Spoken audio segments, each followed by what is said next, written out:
Bismillahirrahmanirrahim. Assalamualaikum warahmatullahi taala wabarakatuh.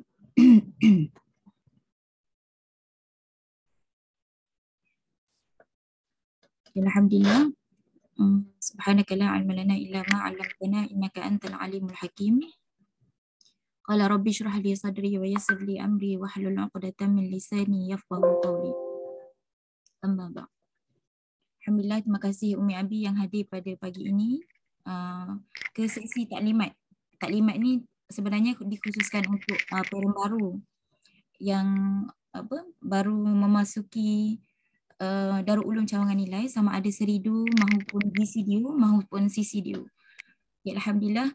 Tapi tak lupa juga untuk Umi Abi yang dah lama bersama dengan Darul Ulum Cawangan Nilai, amat-amat dialukan, sebab ini info ringkas berkaitan dengan perjalanan sekolah sesi 2022. Mungkin ada sedikit perubahan yang kita cuba bawakan untuk menampakkan Darul Ulum ke arah yang lebih mencari menyempurnakan mana yang kurang sebelum ini, insya-Allah. Okay, sebelum itu saya akan cuba sharekan perbincangan ataupun taklimat kita pada pagi ini, insya-Allah.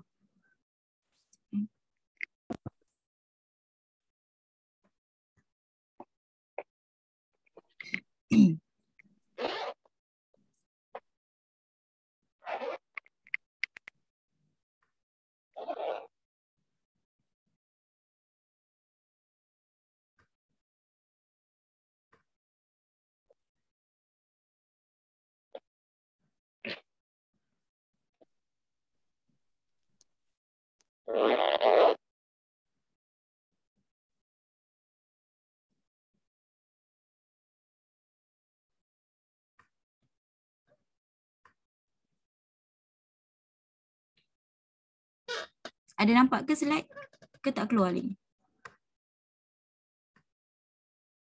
Ada Mudira, dah nampak dah. Ada. Ada.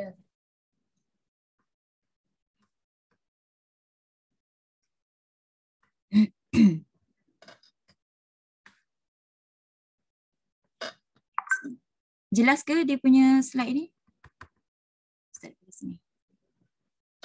Sebab saya bila share dia tak nampak. Jelas. Saya share apa? Okey.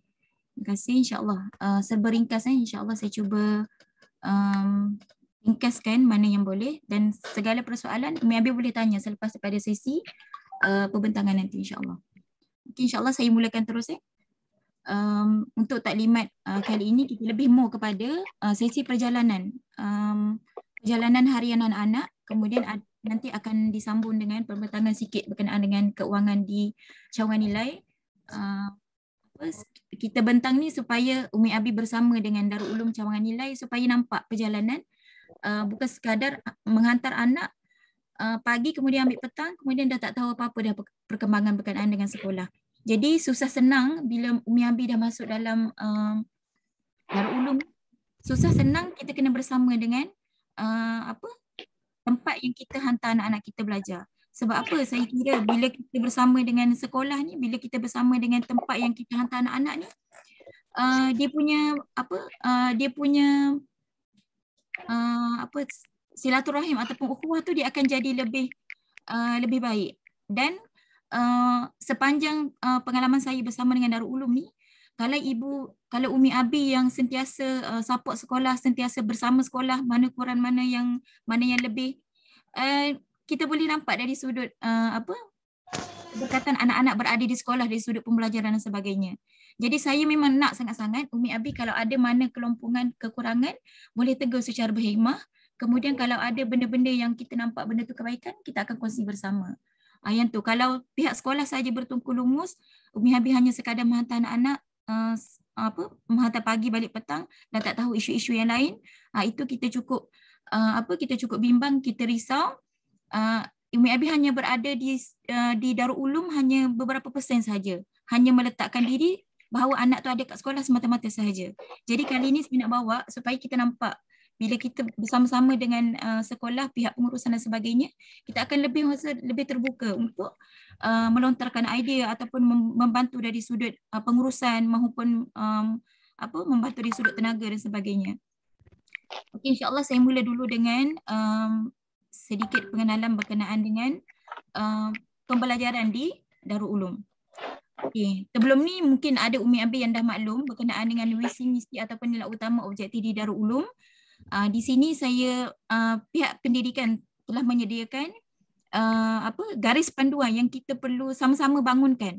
Yang ni kita ada visi misi yang besar di Darul Ulum. Namun cawangan-cawangan dia akan membawa apa yang dilontarkan, apa yang dilancarkan oleh di peringkat Darul Ulum sendiri. Jadi kita akan sambut bersama-sama dan kita akan jalankan bersama-sama.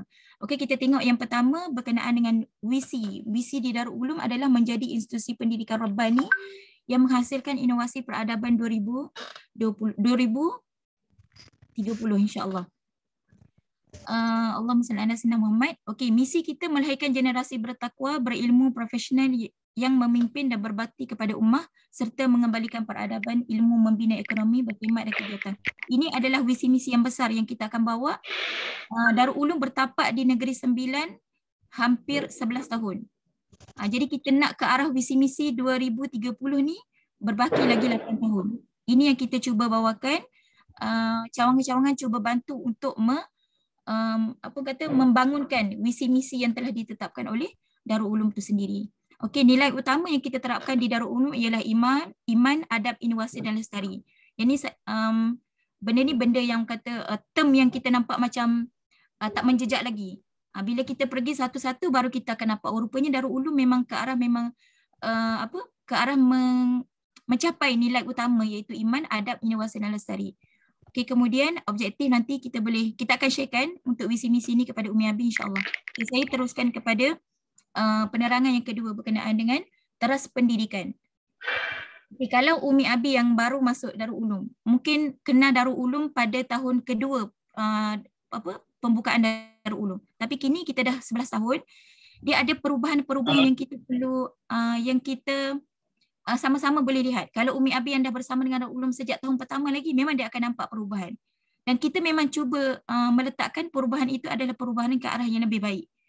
Kalau setengah ni mungkin dia pernah bersama dengan pengasas Darul Ulum kan, arwah Ustaz Khairi. Kemudian bersama dengan Ustaz Mustafa. Kemudian bersama dengan generasi sekarang iaitu Ustaz Nazri dan Ustaz Fairuz ke arah membawa generasi Darul Ulum yang lebih baik. Maksudnya mana yang kurang yang tahun pertama, 5 tahun pertama dan sebagainya, kita bawa kepada perubahan-perubahan yang lebih baik insya-Allah. Okey, teras pendidikan yang kita cuba tekankan di Darul Ulum ada 2 teras utama. Yang pertama tahfiz yang menjadi tonggak utama di Darul Ulum, tahfiz. Sebab kalau seridu tu dia dinamakan integrasi kan. So 2 benda yang kita letakkan, integrasi yang kita letakkan adalah tahfiz, adab dan akademik. Jadi tahfiz ni memang menjadi tonggak utama 50% dalam pembelajaran di Darul Ulum tu sendiri. Kemudian yang kedua adab. Sebab apa? Sebab kalau kita anak-anak kita ni kalau tak hebat dari sudut hafalan, kalau tak hebat dari sudut pembelajaran, tapi kalau adab dia tinggi, ini cukup-cukup menjadi anak-anak yang lebih cemerlang sebenarnya. Jadi kalau anak-anak boleh bawa adab yang bagus, kemudian akademik, tahfiz yang bagus, ini menjadi kecemerlangan kedua-dua, seimbang. Tapi kalau in case, sebab yang masuk Darul Ulum cawangan nilai sendiri, walaupun kita buat interview, itu adalah syarat yang kita nak meletakkan bahawa di Darul Ulum ni memang kemasukan tinggi tapi permintaan tinggi tapi kemasukan kita terhad. Sebab apa? Sebab kita ada beberapa cawangan yang punya kekangan dari sudut tempat dan sebagainya, jadi kita terpaksa interview. Bila kita buat interview, kita tak adalah nak nilai benda yang besar sangat. Cuma kita nak, sebab terlalu ramai jadi kita kena tapis benda tu. Tapi bila kita menerima pelbagai tahap anak-anak yang masuk di Darul Ulum, jadi benda yang kita kena gariskan dari sudut tahfiz pun kita ambil kayu ukur yang moderate, yang pertengahan. Kita tak meletakkan anak tu pukul anak tu sama rata. Maksudnya semua anak tu sama level tak.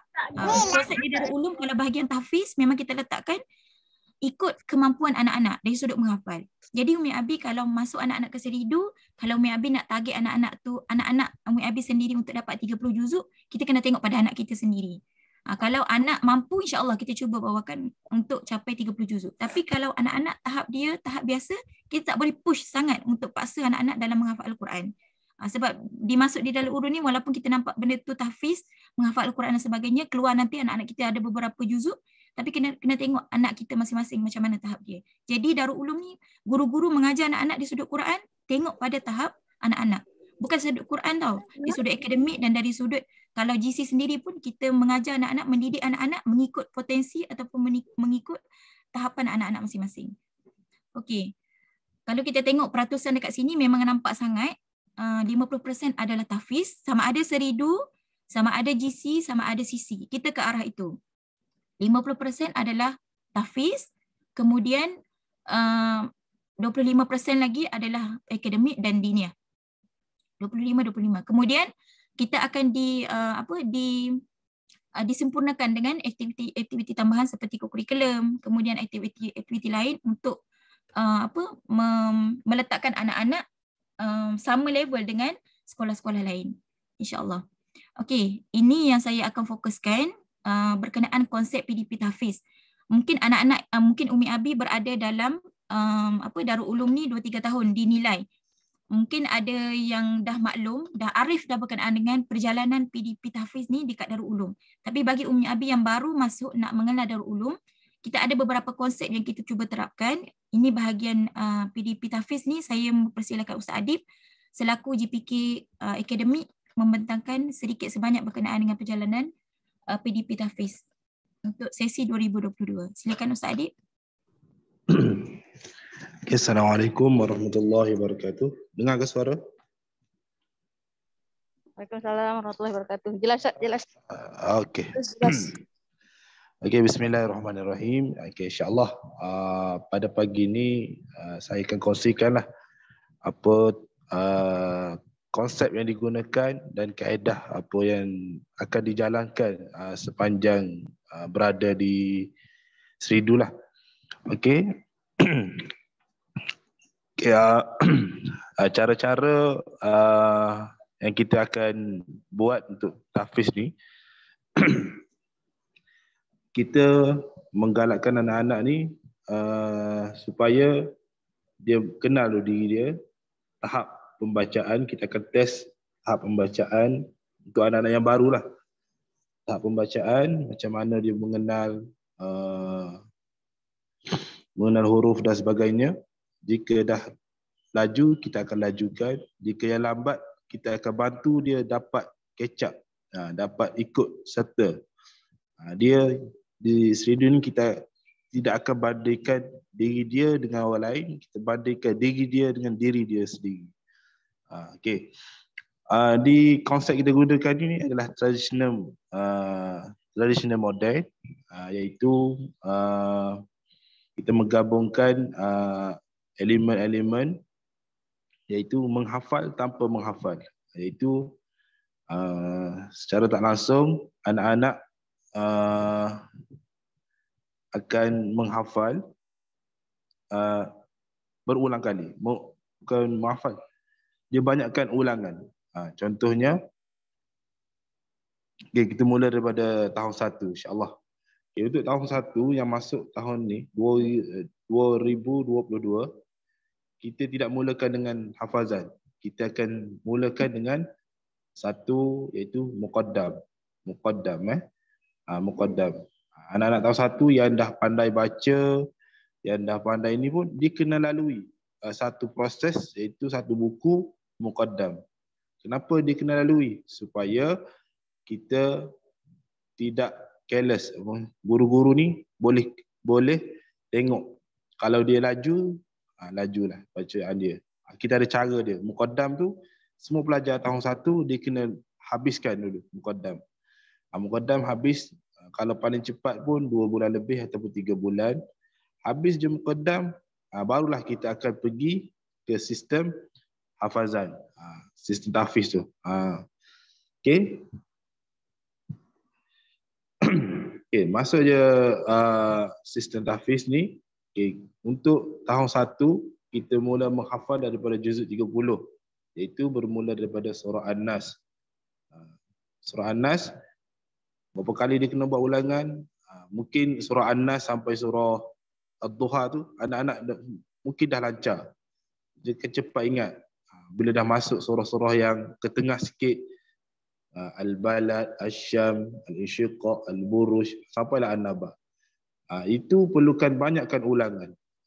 Banyakkan ulangan, nanti guru-guru dia akan bagi guideline lah macam mana nak buat ulangan daripada kita tidak menghafal contohnya satu surah tu penuh. Jika kemampuan pelajar itu tinggi, dia boleh ambil sepenuh. Kalau pelajar itu kemampuannya rendah, kita boleh ambil 2-3 baris dulu. Dia mengulang benda tu. Mengulang sampai dia ingat, esok tambah, dia ulang daripada awal sampai ke bawah, ulang. Jadi sentiasa mengulang ayat-ayat itu, dia akan ingat. Akan ingat yang lama. Jadi kita tak nak cara menghafal, hafal, ingat, tasmik, dia tak ulang dah ayat lama tu. Jadi di sini, di Seridu, kita akan ada, apabila dia dah ingat ayat itu, dia kena buat ulangan lagi ayat itu. Supaya hafalannya melekat di ingatannya. Okey. Itu tahun 1. Jika dia laju, dia boleh membaca dengan baik dan sebagainya. Mungkin dia boleh habiskan juzuk 30 itu dalam 2-3 bulan. Contohnya, dia dah habis surah An-Nas sampai surah An-Naba. Jadi dia belum selesai lagi. Jadi dia kena tasmik full. Satu hari, guru akan setting masa, akan dengar dia tasmik daripada surah An-Nas sampailah surah An-Naba. Jadi, Umi Abi jangan pening. InsyaAllah kita akan guide lah satu persatu dan boleh bincang dengan guru-guru Al-Quran nanti. Akan nampaklah. Mungkin apa yang saya cakap sekarang ni, Umi Abi akan rasa pening dan sebagainya.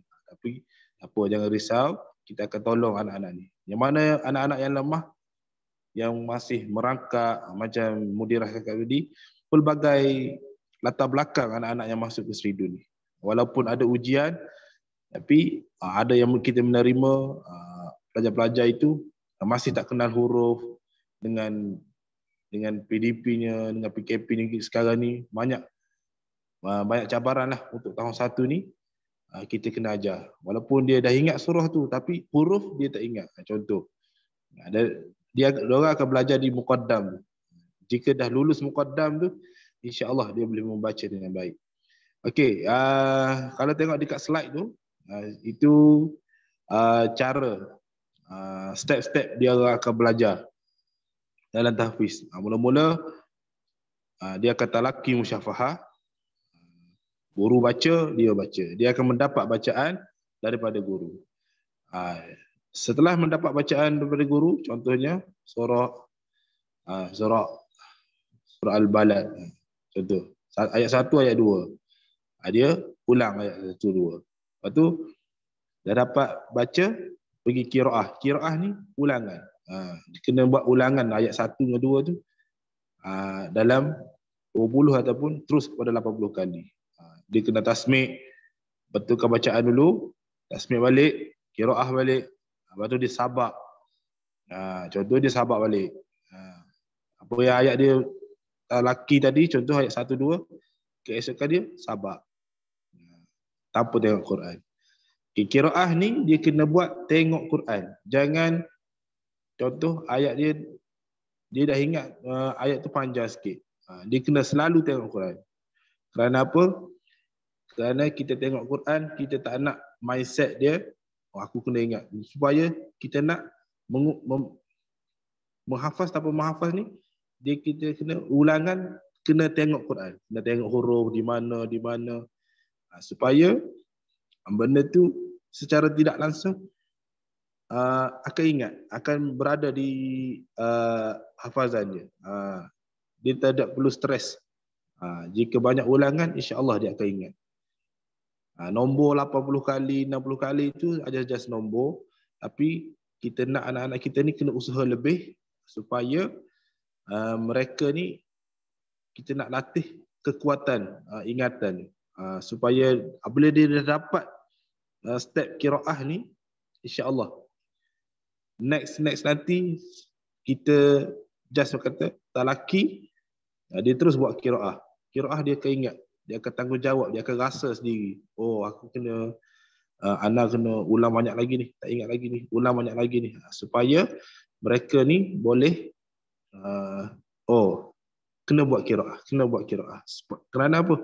Supaya sentiasa kena ingat. Sabki ni surah apa panggil, ayat dalam juzuk yang sama, juzuk yang sama. Contoh dari juzuk 30 tu dah 5 muka surat dah ingat.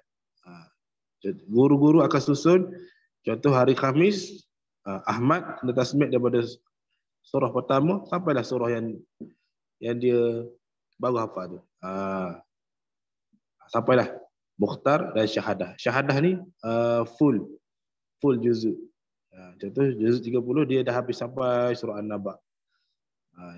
Nak masuk juzuk 1 dan kita akan mulakan juzuk 1 lah. Juzuk 1 nak masuk juzuk 1 balik, dia kena tasbih daripada surah An-Nas sampailah An-Naba dalam satu hari. InsyaAllah itu akan ada bimbingan daripada guru Quran lah, macam mana nak syahadah dan sebagainya. Okey, untuk target PDPR untuk tahfiz ni, ini just target yang kita susun untuk pelajar-pelajar yang standard lah ni. Kita standardkan pelajar ni boleh menghafal satu hari. Contoh tahun 1, 2 kita bagi 3 baris. Tahun 3 5 baris. Tahun 4, 6 setengah muka. Ini just target kita bagi. Tapi kalau ada anak-anak yang dapat bimbingan Umi Abi, dapat bimbingan parents sendiri, dekat rumah pun jaga, bukan hanya di sekolah. Sebab Al-Quran ini perlu ada pertolongan di sekolah dan di rumah. Kerana apa? Di sekolah ustaz jaga, balik rumah kalau dia tidak mengulang lagi datang sekolah, dia akan bawa kerja dia. Jadi kemenjadian anak-anak ni perlu ada antara Umi Abi dan guru. Di sekolah pun dia dah buat, dekat rumah at least dia pegang Al-Quran itu mungkin dapat. Okey, 1, 2 ni satu hari 3 baris. Contoh dia tak dapat juga, kita bagi 1 ayat ke 2 ayat ke, supaya kita akan ikut kemampuan anak-anak. Kita tidak kata 3 baris, tak boleh. Kita akan suruh dia menangis semua. Kita tak nak. Sebab dalam hafal Quran ni kita tak nak mengajar, menekan, supaya tak nak di dalam minda anak-anak ni, Al-Quran ni tertekan, Al-Quran ini jahat, Al-Quran ini dibebankan. Kita nak anak Al-Quran ini disayangi, dijaga, supaya ingatannya Al-Quran ini adalah penolong dia. Okey, insya-Allah untuk target ni, sepanjang ada perubahan ini, kemampuan anak-anak ni kemungkinan keluar daripada seridu ni, kalau dikira-kira darjah 6 tu mungkin dalam 6 juzuk ataupun 7 juzuk, tapi dalam keadaan 7 juzuk itu hafalan yang berkualiti. Dan kenapa? Kerana cara kita ini membentuk supaya sentiasa mengulang apa yang telah diorang hafal sebelum ni. Okey. Ini perjalanan tahun 1, 2, 3 dan tahun 6. Okey. Kalau ada persoalan nanti boleh tanya nanti di ruang guru, nanti berjumpa dengan nanti setiap Umi Abi akan ada dalam grup Quran. Dia hasil sikit daripada guru kelas. Grup Quran ni fokus pada grup Quran. Nak tanya apa di situ dan sebagainya, boleh tanya dalam grup Quran. Okey, rasanya Umi Abi dah biasa dengan tahun lepas. Mungkin Ibu Umi Abi yang baru mungkin akan agak sedikit pening, tapi tak apa. Kita boleh bincang lagi di dalam grup masing-masing. Okey. Okey, itu saja daripada saya. Apa yang kurang minta sudah bisa top upkan lah. Okey. Saya undur diri dulu. Assalamualaikum warahmatullahi wabarakatuh. Terima kasih Ustaz Adib di atas sedikit pencerahan berkenaan dengan perjalanan sesi pembelajaran tahfiz di Seridu. Okey, adapun untuk GCDU, untuk murid-murid tadika di GC, sesi pembelajaran dia bermula dengan muqaddam juga, bermula dengan makharijul huruf, kemudian dia akan masuk mula hafazan pada surah-surah awal di juzuk 30. PDP pembelajaran tahfiz ni dia fully bersama dengan guru-guru dekat GC masing-masing. So dia ada grup by tahun masing-masing. Nanti Ibu Umi Abi GC akan di-add dalam setiap tahun, 4 tahun, 5 tahun, 6 tahun bersama dengan guru masing-masing. Kalau di Seridu gurunya berbeza, guru Quran beza, guru akademik beza, guru kafa beza. Akademik beza, kafa beza. Adapun untuk guru GC, dia seorang guru cover untuk semua subjek. Quran pun guru yang sama, BM pun guru yang sama, akademik pun guru yang sama dan sebagainya. Jadi itu lebih kepada anak-anak yang GC ni, anak-anak yang tadika ni lebih kepada bermain sambil belajar. Adapun dia ada target yang tersendiri, dia ada modul khas yang tersendiri yang telah disusun oleh pendidikan awal kanak-kanak di peringkat Darul Ulum. Okay, insyaAllah dari semasa ke semasa kita akan update dekat Umi Abi di GC insyaAllah. Okay, seterusnya saya tunjuk je ini slide untuk yang Seridu bersama dengan guru Al-Quran. Nanti anak-anak ni akan bersama dengan guru Al-Quran. Dia ada guru core Al-Quran dan dia ada guru bantu. Guru bantu tu pada Q3 sebab Al-Quran ni dalam setiap hari anak-anak memang wajib bersama dengan Al-Quran 3 masa, 3 PDP. Sebab dia daripada 6 PDP, daripada 5 PDP, 3 PDP Al-Quran. So dua masa dia akan bersama dengan guru core, guru khas Al-Quran dia. Kemudian satu PDP Q3 tu, Al-Quran yang ketiga tu dia akan bersama dengan guru yang membantu, yang mendengar hafalan. Jadi dia suruh betulkan bacaan dan sebagainya tu dia bersama dengan guru core dia, guru hakiki Al-Quran dia. Jadi yang ni pun nanti Ustaz Adik akan sharekan dalam grup. Ini saya sekadar tunjuk saja. Okey, seterusnya saya masuk sikit berkenaan dengan dasar cuti sekolah di Darul Ulum. Okey, Umi Abi boleh tengok bahagian yang anak-anak kita ada ni keseluruhan yang pendidikan tetapkan. Jadi kita pergi kepada cuti sekolah untuk CCDU, untuk Taska. Taska ni memang cuti dia adalah tertakluk kepada JKM. Dia tak ikut cuti sekolah umum. Kalau ikutkan yang ni. Tapi kalau Umi Abi yang bekerja sebagai guru, kalau cuti sekolah, kalau tak nak hantar anak pun tak ada masalah. Okay, tapi ini sebab masuk di CC ni dia ada pelbagai latar belakang parent. Jadi kalau parent yang bekerja selain daripada guru pada cuti sekolah boleh hantar anak-anak dekat CCDU sebab cutinya bertakluk kepada JKM. Kemudian ada pun cuti umum, CCDU cuti macam biasa, Taska cuti macam biasa. Okay, yang ni untuk bahagian cuti di CCDU. Untuk yang GCDU bahagian cuti, GCDU dengan Seridu dia tak jauh beza, memang sama je. Cutinya adalah cuti tertakluk kepada KPM punya. Cuti umum pun sama kita follow kecuali dua cuti sahaja yang kita tak follow sebab kita akan buat program untuk tahun 2022 iaitu cuti hari Waisak dengan cuti Taiping Ustaz. Yang ni cuti dua ni kita tak ambil sebab kita ada program untuk kita buat dekat anak-anak GCDU dengan Seridu insya-Allah. Okay, saya kira untuk bahagian cuti ni kalau Umi Abi pening lagi nak tanya Ustazah cuti tak esok, so tengok kepada dasar cuti sekolah Darul Ulum yang kita tetapkan. Seridu dengan GCDU ikut KPM punya cuti, CCDU ikut JKM termasuk cuti umum. Okey, saya ringkaskan lagi, kita terus kepada gambar. Ini berkenaan dengan bagi Umi Abi yang baru. Ini sedikit sebanyak uniform anak-anak sepanjang seminggu bersama dekat Darul Ulum. Yang ni yang bahagian Seridu punya. Yang ni pun saya akan share juga. Kemudian seterusnya, okey. Ini yang kita cuba terapkan dekat Darul Ulum, memang semua cawangan di semua peringkat. Hari Selasa merupakan hari yang pakaian bebas. Okey, kenapa kita perlu ada pakaian bebas untuk hari Selasa? Kenapa kita pilih hari Selasa? Kenapa kita pilih hari Selasa tu? Itu tak penting, yang penting kenapa ada tema pakaian bebas. Sebab anak-anak ada datang sekolah, Ustazah kenapa kita kena pakai pakaian kat rumah hari ni? Okey, kita nak terangkan dekat Umi Abi sedikit. Dalam konsep pemakaian ni, Allahumma salli ala sayyidina Muhammad, kalau ikutkan dekat kalau kita terlalu meletakkan guideline yang syadid yang ketat dekat anak-anak dari sudut pemakaian, kena pakai sekian-sekian ikut sekian-sekian semua tu, dia akan memberi satu kebaikan untuk anak-anak.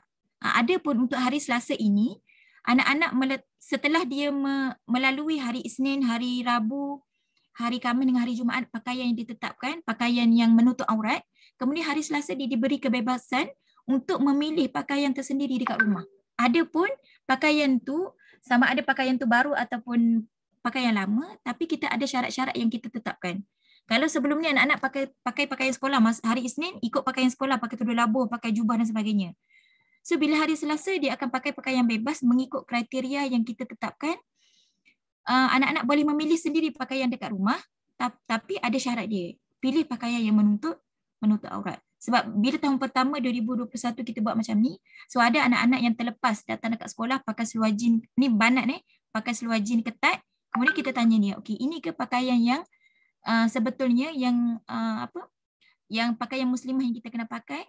So kita terangkan, kalau dia kata yang ni je baju yang saya ada dekat rumah yang mak ayah saya sediakan. So kita terangkan, okey, anak-anak bagi banat tidak, dalam Islam tidak benarkan anak orang perempuan. Kita ajar anak daripada kecil lagi. Anak-anak perempuan pakai pakaian ketat, nipis dan sebagainya. So kita terangkan benda-benda macam tu.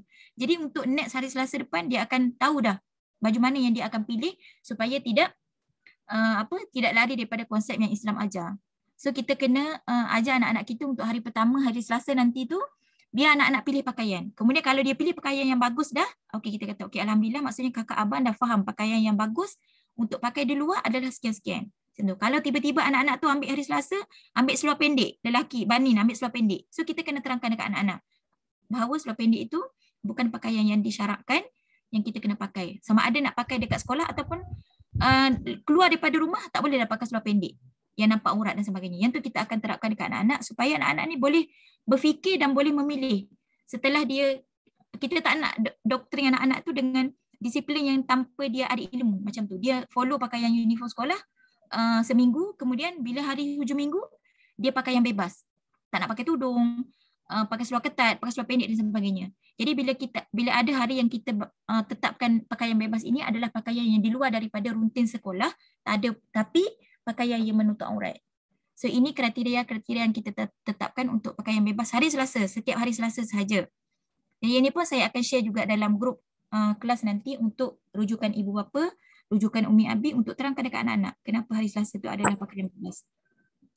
Okey, seterusnya ini guideline umum berkenaan dengan pemakaian di Darul Ulum bermula dengan sisi GC, Seridu, Madu, Padu dan sebagainya. Jadi Umi Abi boleh tengok di bahagian yang anak-anak kita berada sekarang sahaja.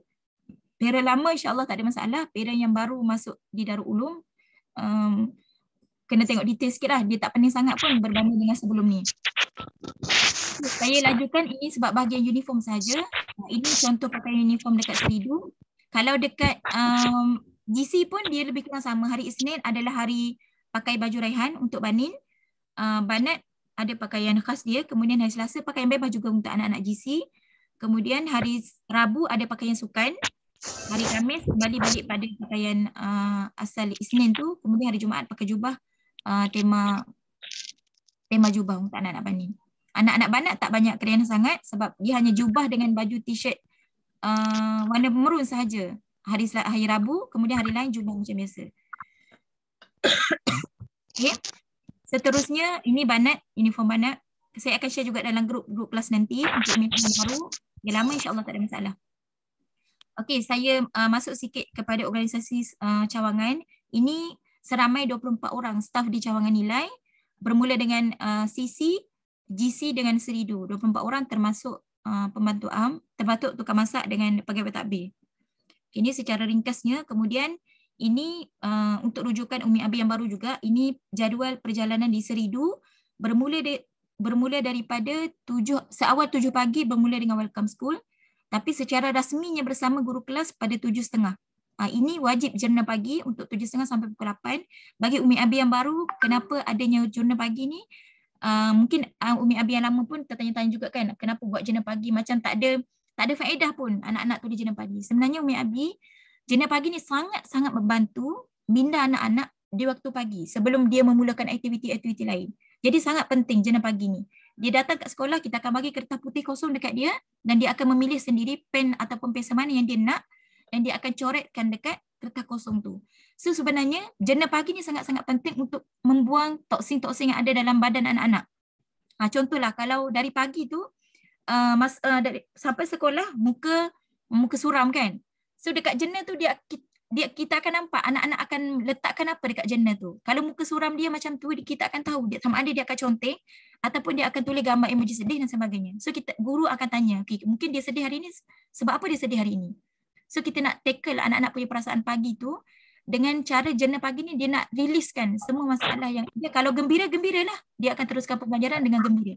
Tapi kalau sedih, kalau guru tu tak tahu anak tu sedih dari pagi, so dia akan terbawa sampai pembelajaran pertama, kedua, ketiga dan mungkin sampai rehat pun emosi dia akan sedih lagi sebab tak ada orang nak tackle dia. Jadi dengan jena pagi ni lah dia akan salah satu cara yang kita cuba buat, yang kita cuba bawakan dekat Darul Ulum. Kita cuba bawakan dekat Darul Ulum untuk kita riliskan anak. Sama juga dengan GC, Madu pun sama, semua peringkat kita buat benda yang sama. Okay, ini sesi jena pagi, kemudian ada solat duha, sampai tu ajar anak-anak untuk berselawat. Kemudian pada pukul 8.20 kita ada main bebas pagi. Okey, main bebas pagi juga penting untuk kita terapkan dekat anak-anak sebabnya anak-anak ni kalau dia tak lepas bermain, dia akan bermain dalam kelas. Jadi main bebas pagi ni kita peruntukkan masa kelas untuk anak-anak bermain untuk riliskan anak-anak punya perasaan juga sebab anak-anak Bani dengan Banat sama je. Kecil besar sama je. Dia akan bagi dulu masa untuk bermain, kemudian dalam kelas dia akan lebih fokus. Walaupun tak banyak persen yang kita nampak, tapi paling kurang kita dapat manfaat daripada apa yang kita cuba susun ni. Seterusnya macam biasa PDP 1, PDP 2 kemudian makan pagi, sekolah bekalkan, PDP 3, PDP 4 kemudian Qailulah dan lepas Qailulah dia akan solat Zuhur dan makan, sekolah juga bekalkan bagi parent baru, kemudian sambung lagi PDP 5, kemudian extra curriculum ni saya akan terangkan pada last kali nanti. Kemudian last kali sesi pembelajaran kita sampai pukul 3 saja dengan bayar yuran 250 sehingga sesi jam 3 saja. So kalau ada ibu ayah yang ada kekangan untuk ambil pukul 3, dia ada aktiviti khas dan ada bayaran khas nanti kita akan terangkan nanti. Jadi sesi pembelajaran 2022 sehingga pukul 3 sahaja. Macam sebelum-sebelum ni. So kalau yang tak dapat ambil pukul 3 tu nak sampai pukul 5 tu dia ada aktiviti khas yang kita ada pembayaran khas. Okey. Itu untuk Seridu. Untuk GC ini gambaran umum berkenaan dengan pembelajaran jadual harian anak-anak.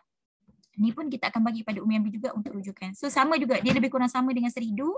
Dia akan ada main bebas pagi, dia akan ada jena juga, ada ikrar pagi dan sebagainya. Semua ikuti benda yang sama tapi Seridu lebih syadid sikit dalam ibadat. Maksudnya kita fokus betul untuk anak-anak yang GC dan untuk anak-anak yang GC kita terangkan mereka tentang solat tapi tak adalah kita paksa dia untuk solat duha, paksa semua. Tapi kita anak-anak tahu rutin harian dekat sekolah masa tu adalah masa solat duha. So sama-sama solat duha.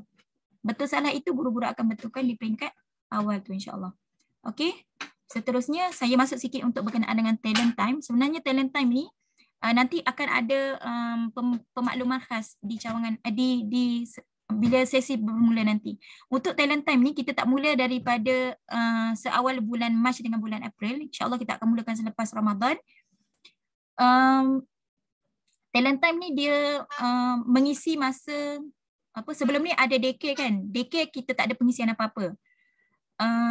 Daripada pukul 3 sampai pukul 5 tu tak ada pengisian apa-apa. So untuk 2022 kita ke arah yang merancang untuk talent time mengisi anak-anak. Tapi yang ni sebab dia ada modul khas dan guru-guru kita yang buat modul khas tu untuk membantu anak-anak dari sudut kalau lemah subjek ataupun lemah apa-apa semua tu, so Umi Abi boleh tengok package yang kita sediakan. Ini berbayar dan dari sudut bayaran ni pun kita belum tetapkan lagi, tapi ni nak bagi gambaran awal bahawa anak-anak yang Umi Abi tak boleh ambil sesi pukul 3 tu, so inilah antara pengisi yang kita cuba isi dekat anak-anak. Kalau sebelum ni kosong kan, tak ada guru jaga kosong. So kali ni kita isi anak-anak dengan seolah-olah macam kelas tambahan lah, kelas tuition yang kita cuba bawakan untuk 2022 nanti. So ini tak paksa untuk Umi Abi, ini terbuka. Kalau Umi Abi nak anak-anak masuk ni, okey boleh daftar dengan guru-guru nanti. Ini bermula selepas Ramadan nanti insyaAllah. So daripada Mac sampai April nanti masih ada daycare macam biasalah. Start bulan 5 nanti baru ada pengisian talent time. Okey, saya kira sedikit sebanyak gambaran awal berkenaan dengan sesi 2022 dekat Umi Abi yang baru terutamanya, dan bagi Umi Abi yang lama refresh baliklah benda apa yang berkaitan. Okey, untuk bahagian saya, untuk taklimat bahagian saya kira setakat ini sahaja. Namun kita ada lagi sesi sikit lagi bahagian keuangan yang Ustazah Amira akan bentangkan. Ibu Umi Abi ni kena cakna betul-betul bahagian keuangan ni supaya kita nampak, okey, bayar 250 ni sebenarnya duit kita untuk apa je? Sebenarnya tak bantu sekolah langsung pun dengan 250 tu. Macam tu. Sebab duit yang masuk tu sangat sikit daripada duit yang keluar tu. Okey, jadi kita bersama dengan Ustazah Amirah selepas ini untuk sesi penerangan sikit berkenaan dengan keuangan. Okey, wallahualam, minta maaf di pihak saya. Kita sambung sikit lagi sesi keuangan. Okey, wallahualam. Assalamualaikum warahmatullahi taala wabarakatuh.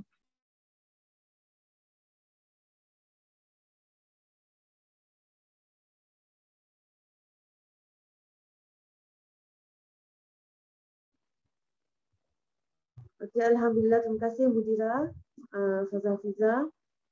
Seterusnya berkenaan pencerahan tentang kewangan, saya menjemput pemangku Mudira, Ustazah Wan Amira, dipersilakan.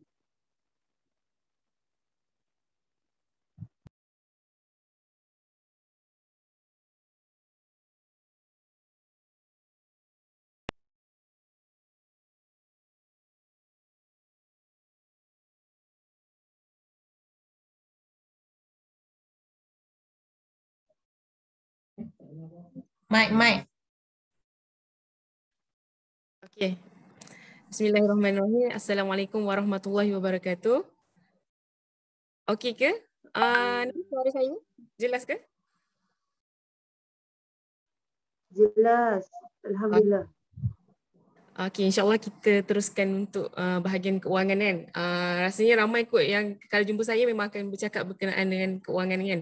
Okey, untuk pertamanya saya ucapkan terima kasih kepada ibu bapa yang sudi meluangkan masa pada pagi ini dengan makluman yang agak lambat kan.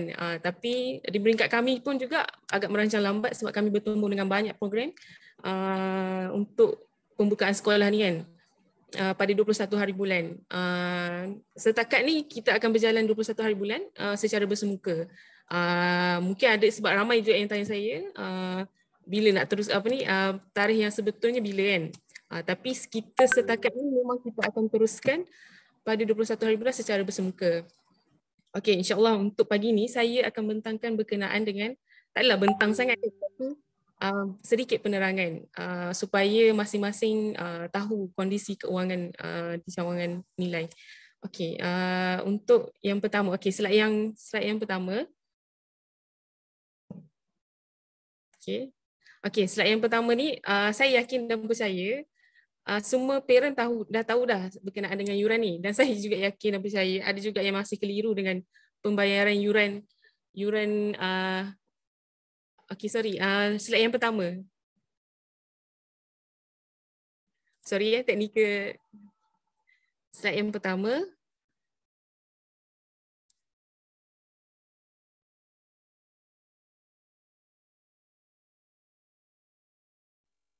Okey, kat sini ibu bapa boleh tengok berkenaan dengan yuran tahunan dan bulanan Darul Ulum nilai 2022.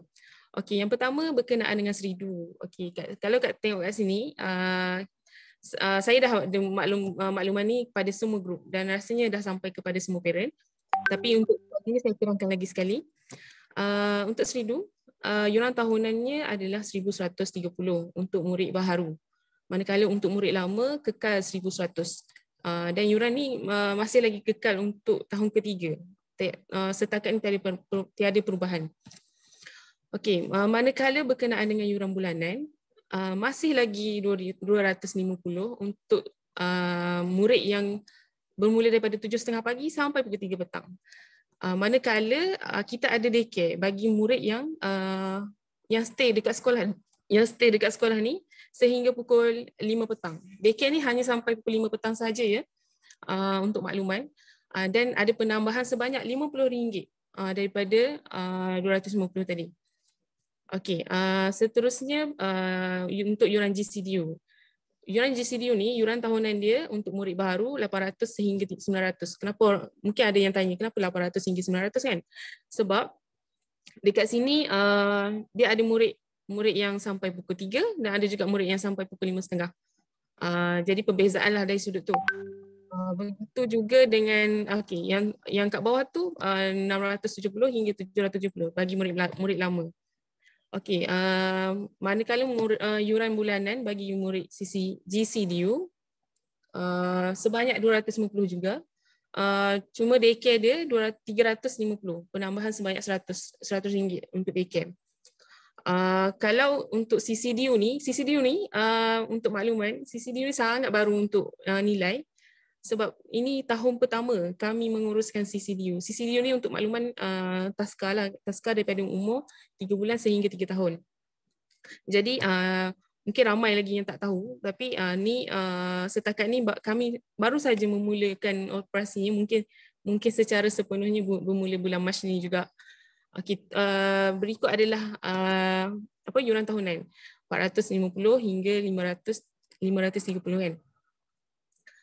Manakala yuran bulanan juga bermula daripada 300 hingga 390 dan juga 400 hingga 490. Beza tu sebab dia punya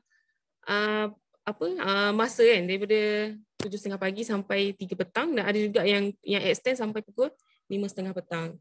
Okey, untuk makluman, sebab ramai sangat yang tanya dan masih lagi keliru, tempoh pembayaran yuran tahunan ni kita ada maklum sebelum ni dalam makluman sebelum ni, dan kita juga ada maklum secara post dekat grup. Mungkin ada yang juga yang terlepas pandang, tapi saya buat penerangan saya lagi.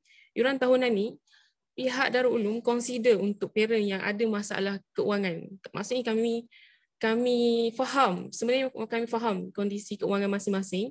Jadi untuk yuran tahunan ni, kos dia agak besar kan kalau nak keluar untuk sekali.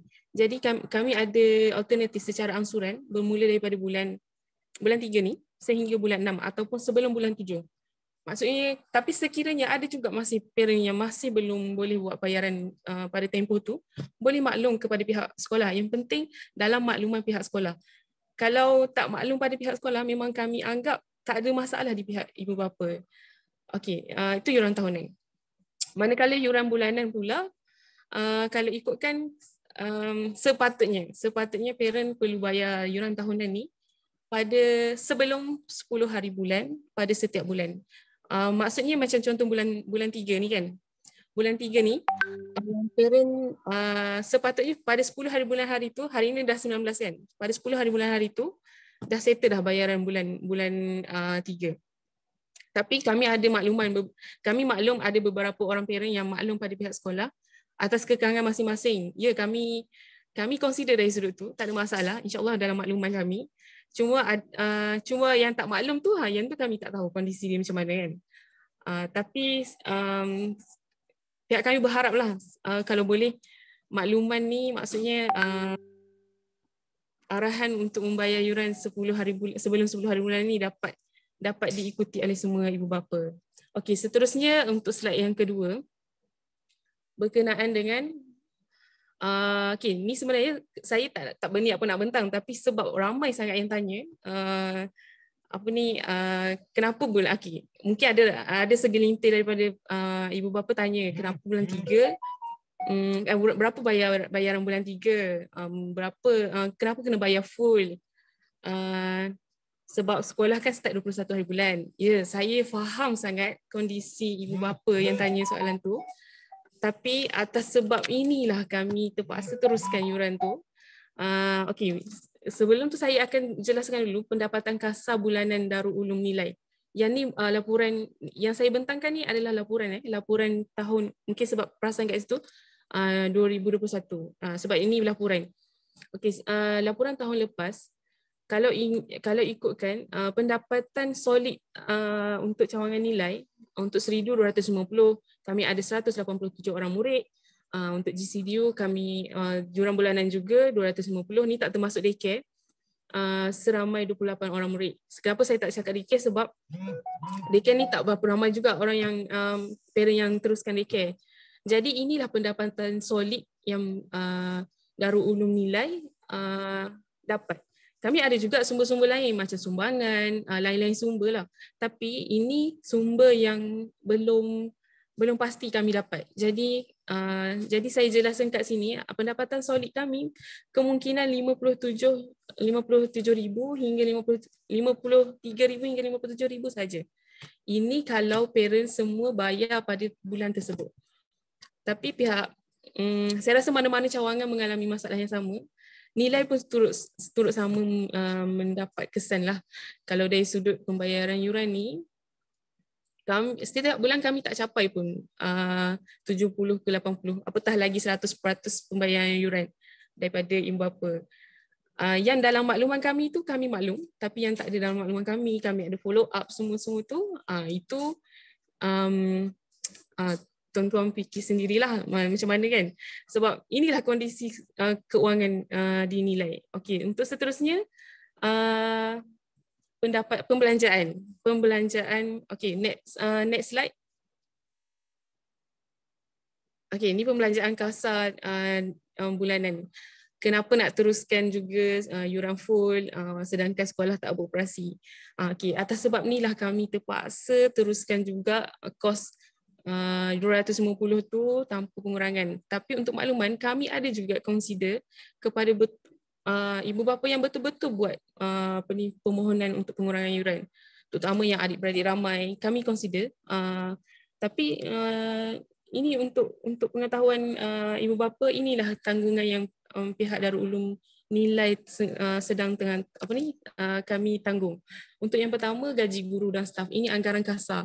Anggaran kasar pembelanjaan di Seridu Nilai, di Darul Ulum Nilai, termasuklah Seridu GC. Kenapa CC? Sebab tahun lepas kami dah mula start menyewa CC pada bulan 10. Jadi kat situ kami dah tanggung kos. Macam gaji guru 43,000, sewa bangunan tanpa gagal kami kena bayar 13,200 setiap bulan, walaupun dalam tempoh PKP. Cuma dalam tempoh PKP hari itu kami dapat sedikit pengurangan. Tapi kena teruskan juga pembayaran sewa. Mungkin ada parent yang tak tahu bangunan kami ni masih lagi berstatus sewa. Mungkin ingatkan dah bangunan kami kan, tapi tak, sebenarnya masih lagi berstatus sewa. Dan doakanlah kalau ada rezeki untuk nilai, kita boleh cari tempat sendiri. So mungkin boleh kurangkan kos ni. Okey, yang poin seterusnya bil utility. Kalau digabungkan untuk semua utility bill, maksudnya bil utility yang kami tanggung adalah 4,100. Mungkin sedikit ada pengurangan bila sekolah tak beroperasi, tapi sedikitlah. Tapi pembayaran ini terus tetap juga kami kena selesaikan. Dan yang seterusnya lah kos operasi dapur, pejabat. Dan untuk makluman, kalau ikutkan kos operasi dapur lah yang kalau murid tak ada, yang itulah yang sangat memberi, macam ni, membantu pengurusan sekolah, sebab kat situ pengurangan kos dapat dikurangkan. Tapi yang kat situ je lah, yang lain-lain tu still juga kena go on, sebab kami kena teruskan dengan bayaran yang asal. Yang lain-lain kos tu belum lagi termasuk dengan kos lenggara, kos di luar jangka yang kita tak boleh. So kalau ikutkan pembelanjaan kasar bulanan kami hampir 74 ke 75,000 sebulan, berbanding dengan kemasukan tadi yang hanya dalam 57. Pernah je dapat daripada lebihan, maksudnya kemasukan masuk ke Seridu Nilai atau Darul Ulum Nilai ni melebihi jangkaan. Tapi benda tu bukan berterusan setiap bulan. Okey, tapi kalau ikutkan inilah realitinya. Bukan nak menyalahkan mana-mana pihak, tapi untuk sama-sama memahami kondisi di cawangan masing-masing. Dan saya ambil kesempatan kat sini juga, kalau ikutkan kami ada kemasukan kos tu daripada sumbangan. Saya percaya ada dalam kalangan ibu bapa yang setiap bulan konsisten memberi sumbangan pada pihak sekolah. Saya ucapkan jazakumullahu khairan jazak. Saya ambil peluang ni untuk ucapkan terima kasih, walaupun hanya RM1. Ya, ada RM1. Kami dapat sumbangan RM1 setiap bulan. Itu pun sangat memberi erti lah kepada cawangan kan, atas sumbangan tu. Okey, untuk seterusnya, saya teruskan slide ni. Slide seterusnya berkenaan dengan review kemasukan. Okey, ini untuk makluman, ni sekadar untuk makluman ibu bapa lah. Review kemasukan dan pembelanjaan pada tahun 2021 ni saya bentangkan kepada pihak HQ untuk tahun lepas lah. Maksudnya ini laporan keuangan yang kami hadapi masa tahun 2021.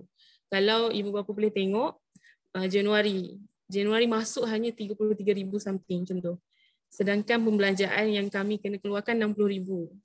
Hampir separuh daripada tu defisit yang kami pihak cawangan kena tanggung. Okay, mungkin ada yang tanya, kenapa Januari ni yang masuk 33,000 kan?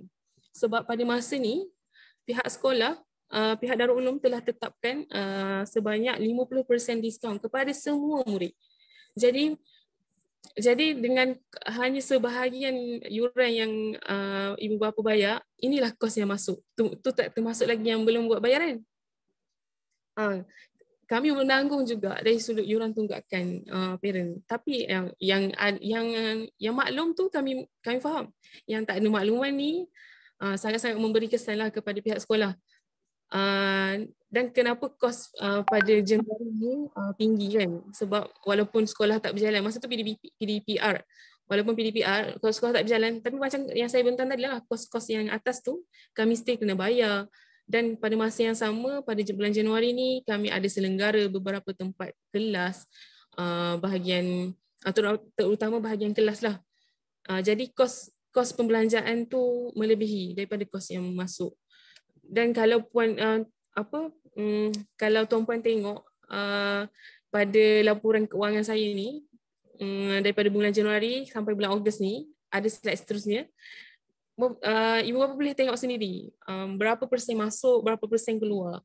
Sebab kalau ikut laporan yang saya bentangkan kepada pihak Darul Ulum, memang nilai hampir setiap bulan nilai mengalami defisit. Cuma saya berterima kasih kepada pihak Darul Ulum sebab defisit tu sebenarnya banyak dibantu oleh HQ kami Darul Ulum. Kalau nak harapkan dengan pendapatan solid cawangan, kalau ikutkan memang tak mampulah untuk membayar kesemuanya, terutama dari sudut pembayaran gaji guru. Sebab walaupun PDPR, PKP ke pelaksanaan PDPR, tapi gaji guru setakat ni kami teruskan seperti biasa. Sebab dalam masa yang sama guru mengeluarkan tenaga. Okey, untuk itu sahaja bahagian keuangan. Kalau ada persoalan lagi boleh tanya. Kejap lagi kalau ada sesi ni soal jawab. Untuk pagi ni itu sahaja daripada pihak saya. Okay, Assalamualaikum warahmatullahi wabarakatuh.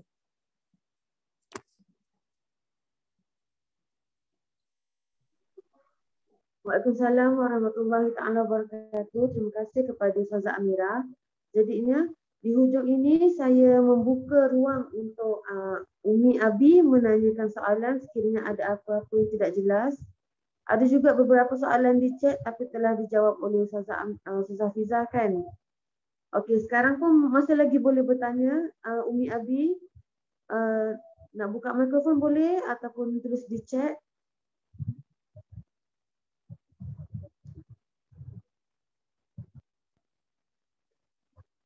Berkenaan kewangan mungkin ada yang kurang jelas atau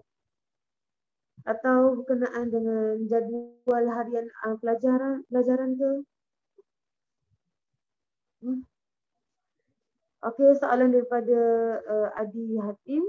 Resit pembayaran selalunya bila akan dapat? Okey, kewangan. Okey, bismillahirrahmanirrahim. Okey, untuk soalan tu saya jawab. Okey, untuk resit ni sebenarnya kami pernah buat macam ni. Kami keluarkan semua resit bayaran mengikut bulan. Maksudnya setiap bulan kami keluarkan resit tu. Tapi untuk kami bagi pada murid mengalami sedikit masalah lah sebab kadang-kadang bila bagi kat murid ni tak sampai kat ibu ayah. Tak sampai kat kat parent masing-masing lah. Jadi kami stop dengan cara tu. Kami keluarkan makluman. Kalau ada yang nak mohon resip, boleh PM ataupun saya akan bagi secara PM lah, secara WhatsApp ke, email ke. ataupun juga boleh direct dengan pihak pejabat. Tapi untuk kalau untuk mohon dengan pihak pejabat ni, kalau boleh maklum awal pada pihak kami supaya pihak pengurusan ni boleh sediakan resit tu lebih awal supaya tak ada kekalutan kalau bertemu dengan urusan lain dekat. So resit ni boleh je minta bila-bila masa, cuma kami dah tak sediakan dulu. Asal bayar je kami sediakan resit sebabnya dulu kami serahkan kat murid. Jadi macam benda tu banyak tercicir dekat kawasan sekolah, tak sampai dekat parent. Okey, itu saja. Kalau menjawab ke?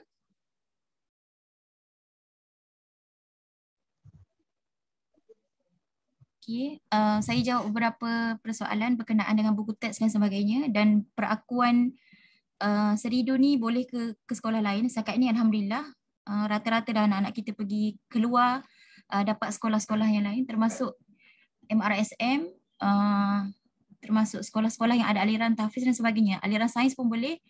So setakat ni insya-Allah yakin dan percayalah Seridu boleh masuk ke mana-mana insya-Allah. Okey, yang kedua ada soalan berkenaan dengan buku teks. Okey, saya terangkan dekat sini berkenaan dengan buku teks. Allahumma salli ala sayyidina Muhammad. Kalau sebelum ni untuk pengetahuan Umi Abi semua, buku kafah diniyah kita kita dibekalkan oleh JAKIM, oleh JAHIM secara percuma. Last tahun 2020. Kemudian start tahun 2021 kita terpaksa kena beli, tapi kita tak minta dengan ibu pada tahun 2021 sebab kita ada lagi buku lebihan dan sebagainya. Kemudian untuk tahun ini kita akan beli buku juga. Untuk buku akademik kita ada skim pinjaman buku teks, jadi parent tak payah beli buku teks, kita akan bagi pinjaman. Untuk buku di kafar parent akan kenakan sedikit bayaran sebab kita terpaksa kena beli buku tu di kedai luar untuk kita sesi pembelajaran anak. Namun Allahumma salli ala sayyidina Muhammad, iuran untuk buku teks kafar nanti dia insya-Allah tak melebihi RM50. Tak melebihi RM50 sebab kita tak dapat invoice lagi daripada syarikat buku untuk pembayaran. Nanti pihak sekolah akan detailkan pembayaran untuk buku teks dan buku apa kena beli. Parent tak perlu beli kat luar, sekolah yang sediakan. Kita dah berurusan dengan pihak percetakan buku, jadi parent boleh bayar dekat sekolah sahaja buku tu. Dan lagi satu saya nak terangkan dekat Umi Abi semua, untuk tahun 2022 memang kita ikut silibus KPM dengan silibus JAKIM untuk kafar. Adapun di Darul Ulum kita ke arah macam menyediakan nota dan buku teks yang lebih ringan untuk anak-anak. Kita pun dapat makluman daripada Menteri Bahagian Pendidikan ke arah meringankan anak-anak dari sudut buku teks dan sebagainya. Jadi Darul Ulum pun ke arah itu menjadi KPM dengan JAKIM tu memang rujukan utama kita. Tapi kita ke arah nak lebih mudah guru mengajar dan lebih mudah anak tu menerima, so kita ada buat sedikit ringkasan daripada buku-buku yang kita guru-guru mengajar sebelum ni. Dan satu lagi, Allahumma salli ala sayyidina Muhammad, untuk buku-buku yang kita cuba bagi dekat anak-anak, untuk kafar tahun 345, buku kafar tahun 345, kita terus akan bagi buku nota padat dekat anak-anak. Sebab dekat situ ada semua subjek dekat situ nota padat. Allahumma salli ala sayyidina Muhammad. Sebab apa kita bagi buku nota padat? Sebab nanti tahun 5 nanti pun dia akan guna buku yang sama, buku nota padat. Cuma kita tengok pada edisi barulah, buku nota padat tu tak lebih daripada RM20, dan kita akan bagi tahu juga parent nanti detail pembayaran macam mana nanti. So untuk tahun 345 buku kafar kita akan guna buku nota padat. Adapun buku teks yang biasa tu itu menjadi rujukan guru. Sebab dia lebih kurang sama je buku nota padat dengan buku teks. Cuma buku teks tu dia satu-satu. Buku nota padat tu dia ada semua subjek terus dah. Untuk subjek akademik memang sekolah yang bekalkan buku teks, pinjam je, nanti hujung tahun hantar macam biasa. Kemudian untuk subjek tahun 1, 2 ada beberapa subjek macam silibus Jawi. Sebab silibus Jawi ni memang dah 3 tahun dah Darul Ulum memang buat nota khas sendiri Jawi mengikut kajian yang kita buat daripada buku JAKIM tu lah. Jadi dia ada buku khas untuk tahun 1 dan 2 Jawi. Jadi kita tak guna buku kafar tapi silibus daripada kafar. Dan kita ringkaskan dari sudut ringkasan nota, kemudian kita banyakkan dari sudut latihan sebab isu sekarang anak-anak ni sedikit lemah lah dari sudut Jawi. Sebab apa? Sebab 2 tahun ni 2020 dan 2021 banyak anak-anak di rumah daripada di sekolah. Jadi tahap PDPR tu tak capai orang kata persen yang bagus untuk anak-anak faham bila sesi belajar secara online. Okey, itu untuk makluman umum lah berkenaan dengan buku teks. Dan pembahagian buku teks insya-Allah paling awal pada awal April. Sebab minggu pertama ni memang kita fokus pada orientasi anak-anak. Kita tekankan dari sudut adab, dari sudut ukhuwah, dari sudut modul-modul yang lebih membangunkan diri anak-anak dalam masa seminggu ni. Jadi daripada tahun 1 sampai tahun 6, kita tak akan keluarkan jadual waktu lagi. So ada jadual orientasi sahaja untuk seminggu ni. Minggu kedua baru mula sesi pembelajaran, tapi sesi pembelajaran tu pun lebih kepada guru nak tackle anak-anak di sudut tahap dulu. Tak terus mengajar. Sebab apa? Sebab memang anak-anak ni memang proses awal ni memang jangan terus bagi buku teks kat anak-anak untuk yang seminggu dua ni, sebab kita nak tengok dulu tahap-tahapan anak-anak. Kadang-kadang anak-anak tahun 1, 2 ni tak berapa nak pandai pun lagi tengok buku teks tu. Macam tu. Jadi lebih kepada guru yang banyak kena terangkan. Jadi sebenarnya kita ke arah memang sebagaimana yang pendidikan pusat keluar ke arahan yang kita memang kena banyakkan latihan anak-anak daripada banyakkan info daripada buku teks. Terima kasih, itu saja daripada saya. Ada persoalan lagi boleh tanya. Subhanallah. Medi. Okay. Bismillahirrahmanirrahim. Ada soalan berkenaan daycare kan? Okey, saya jawab. Untuk daycare bulan Mac ni, sebab kami bermula 21 hari bulan kan. Jadi kalau ikutkan daycare sebelum ni RM50 sebulan. Jadi untuk bulan Mac ini sahaja, pembayaran daycare sebanyak RM20, dan cara pembayaran dia, ibu bapa yang ambil daycare ni boleh masukkan dalam tabung yang pihak sekolah akan sediakan nanti dekat hadapan sekolah nanti. Untuk bulan 3 sahaja. Manakala untuk bulan 4, pembayaran daycare adalah seperti biasa sehinggalah pelaksanaan talent time berjalan.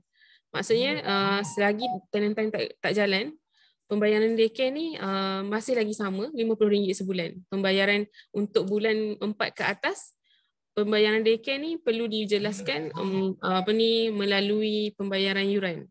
Macam sebelum ni lah, kalau bagi parent yang sebelum ni dah ambil daycare, dia dah maklum dah pembayaran daycare ni perlu dia bayar sekali dengan yuran. So itu dalam maklumat saya.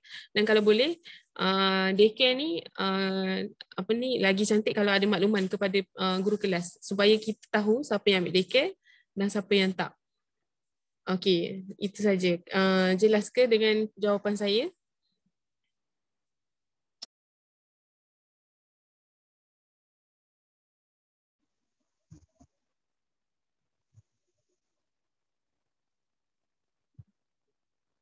Okey. Saya membuka ruang 30 saat untuk Ibu Umi Abi menanyakan soalan lagi.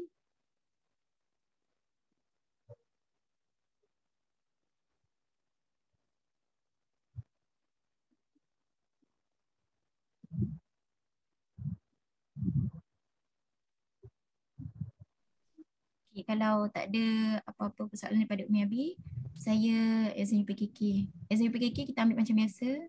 Balik selepas jam 6 petang berapa OT. Okey, kalau OT kalau ikutkan selepas daripada pukul 5.30 tu, maksudnya start bayar OT 5.45 lah ke atas. Sejam pertama RM5, sejam kedua RM8. Sangat-sangat murah. Itu pun kita akan masukkan dalam tabung guru lah sebab guru yang bertugas yang jaga kan. Jadi OT, sekali lagi saya ulang, OT untuk sejam pertama RM5, sejam yang kedua RM8. Okey, sedikit penambahan untuk Allahumma salli ala sayyidina Muhammad, untuk makan anak-anak sesi pagi, makan beratnya sesi pagi dengan sesi tengah hari lah. Untuk sesi petang tu makan ringan sahaja. Jadi dari sudut makan, insya-Allah kita memang makan yang ke arah makanan yang sihat. Maksudnya memang ada komplit, kalau tengah hari tu memang ada buah, sayur dan sebagainya lah. Jadi dari sudut kos untuk kita keluarkan dekat anak-anak tu kalau ikutkan dengan setiap hari tu paling murah lah RM10 makan untuk 3 kali tu. Pagi, tengah hari dengan sesi petang. Sebab apa? Sebab kita setakat ni anak-anak yang makan di sekolah memang kita, kalau sudut ayam tu memang kita guna ayam organik. Bila ayam organik tu dia sedikit mahal lah sebab kita nak jaga di sudut kesihatan anak-anak. Setakat ni anak-anak yang masuk dekat Seridu ni kalau ada masalah kulit dan sebagainya, okey boleh makan. Maksudnya semua makanan yang disediakan boleh makan sebab kita tak ambil makanan-makanan yang yang tak sihat lah macam tu. So lebihkan sayur dan banyakkan buah untuk sesi tengah hari. Pagi macam biasa menu pagi lah untuk anak-anak. Jadi untuk yang kalau nak kira sebab sekarang ni kos makan pun daripada 10,000 naik 13,000 kos makan. 3,000 beza. Sebab apa? Sebab bekas makanan pun cas makin mahal kan, sampai 5% satu bekas dan sebagainya. Jadi benda-benda macam itulah nak sebenarnya kita tak naikkan yuran sebab nak membantu Umi Abi. Jadi nak Umi Abi faham dari sudut perbelanjaan kita bulanan untuk kita berikan yang terbaik untuk anak-anak. Bab makan memang saya jamin sangat-sangat jaga dari sudut kesihatan. Dari sudut bahan-bahan yang kita belikan pun memang kita tetapkan barang-barang yang kualiti dari sudut kesihatan dan otak anak-anak lah sebab sekolah tahfiz kan. InsyaAllah. Saya ada soalan. Assalamualaikum.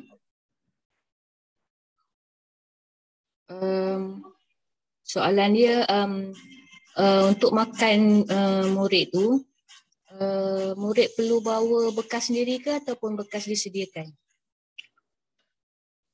Okay, setakat ni kita letak makanan dalam dalam bekas plastik tu. So mak ayah tak perlu sediakan lagi. Tapi memang kita ke arah sikit masa lagi kita ke arah macam sediakan bekas. Tapi setakat ni memang sekolah sediakan makanan yang plastik pakai buang tu. Tapi bukan polisterin, yang satu jenis lagi. Yang ada kompakmen bahagian letak makanan, sayur dan sebagainya. Jadi tak perlu sediakan bekas makanan, memang sekolah akan berikan. Yang parent kena bekalkan kepada anak-anak adalah botol air sahaja yang untuk datang ke sekolah. Supaya kita boleh elak dari sudut anak-anak guna cawan yang sama dan sebagainya.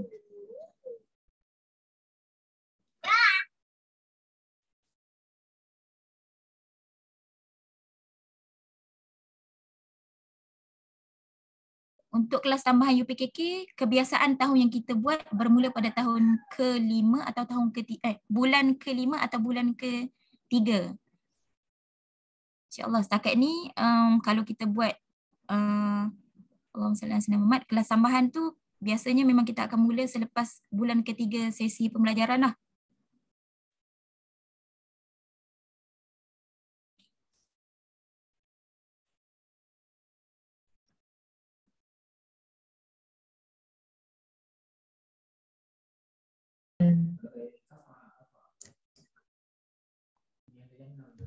Ada lagi pertanyaan dan kemuskilan? Assalamualaikum. Waalaikumsalam. Silakan. Saya nak bertanya berkaitan dengan kelas. So anak saya akan masuk darjah 1 lah yang bulan 3 ni. Boleh sekolah jelaskan berkenaan dengan SOP dalam kelas? Maksud daripada sudut kedudukan dan sebagainya lah, sebab saya tengok dalam satu kelas tu hampir 30 orang juga kan. Okey, untuk kelas SOP kelas semua tu nanti GPKM akan postkan dalam semua grup kelas. Kemudian setakat ini untuk grup-grup kelas tak lebih daripada 25 orang murid. Sekurang daripada 25 orang. Paling ramai pun 24 orang murid dalam kelas. Setakat ini kita cuba sediakan SOP yang lebih baik untuk anak-anak. Tapi kalau in case lah berlaku di luar daripada kemampuan kita, yang tu memang rata-rata macam tu lah. Awal pagi tu memang kita dah ulang. Setiap kali masuk pun kita ulang tentang SOP dan sebagainya, mask dan sebagainya. Lepas ni mungkin kita boleh buat kutipan kot kalau anak yang tak pakai mask ataupun yang langgar SOP tu, yang tu lagi berkesan. Tapi kalau kali ikutkan memang kita tak nak sediakan anak-anak jenis hukuman-hukuman macam tu kan, supaya anak-anak tu ada disiplin ataupun adab tersendiri. Cuma setakat ni pengalaman kita bila bersekolah di musim apa yang kena penuh dengan SOP dan sebagainya tu, memang kita follow apa yang ditetapkan oleh bahagian kesihatan. Adapun di luar daripada kemampuan kita tu, yang berlaku daripada luar kemampuan kita tu, itu kebiasaan ada juga yang berlaku. Tapi apapun memang setakat ni memang kita follow apa yang dinasihatkan oleh kesihatan dan sebagainya.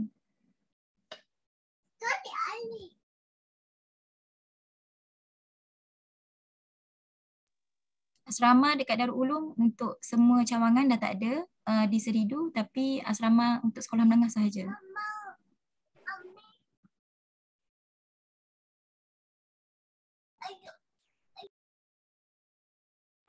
Okey, saya nak tambah sikit berkenaan dengan ada parent tanya, nanti buka sekolah ada buat test kit tak untuk anak-anak? Ya, memang kan pihak sekolah akan buat makluman nanti untuk semua murid yang kembali ke sekolah 21 hari bulan ni wajib untuk buat test kit tu. So secara ringkas ni maksudnya kalau yang bergejala ataupun memang tak sihat memang tak dibenarkan sama sekali untuk datang. Okey, itu sahaja.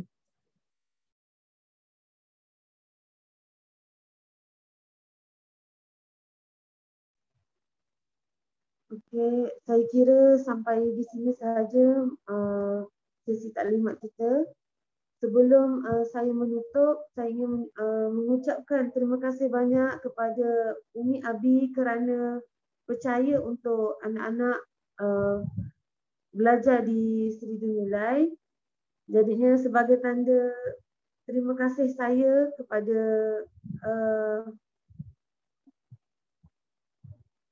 di chat Mudira. Segala cadangan yang dinyatakan di chat kami dah nota. Terima kasih kepada Umi Abi. Sebagai tanda terima kasih kami kepada Umi Abi yang hadir dalam sesi taklimat hari ini, saya menghadiahkan ada satu hadiah. Hadiah ni istimewanya semakin Umi Abi ulang semakin berganda-ganda hadiahnya. Sebagaimana dalam hadis, man shalla alayya wahidatan sallallahu alaihi asyran. Siapa selawat kepadaku iaitu kepada Rasulullah satu kali, Allah akan selawat kepadanya 10 kali. Jadinya hadiah yang disampaikan adalah Allahumma salli ala Sayyidina Muhammad. Semoga Allah merahmati segala usaha dan kerja kita. Segala maklumat tambahan seperti jadual ataupun yuran yang mana mudirah dan pemangku mudirah ada maklum akan dikongsikan. InsyaAllah nanti kami akan kongsikan. Jadi, saya maksudnya. Jadi dengan ini saya mengundur diri dan menutup majlis. Kita tutup majlis kita dengan tasbih kifarah dan suratul Asr.